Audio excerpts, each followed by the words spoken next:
யாக்கோபின் தேவன் பார்ட் 4. யாக்கோபின் தேவன் அப்படின்னு சொல்றதுக்கு தேவன் ஒருபோது வெட்கப்படல. ஏன்? நான் பின்னாடி இருக்காங்க காரணத்தை சொல்றேன். நம்மால யாக்கோபு பெரிய நல்ல வேலை கிடையாதுங்க.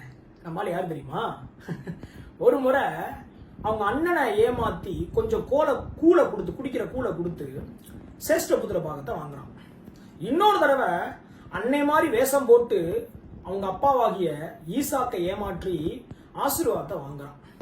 சோ ஒரு நன்மையை அனுபவிக்க யாக்கோபு ஒரு குறுக்கு வழியை கையாண்டு கொண்டே இருந்தான். வாழ்க்கையில முன்னேறணும், நல்ல ஒரு ஆசீர்வாதமான வாழ்க்கை வாழணும் அப்படின்னு சொல்லிட்டு அவனுக்கு தெரிஞ்சது என்ன தெரியுமா? குறுக்கு வழியில போனாதான்.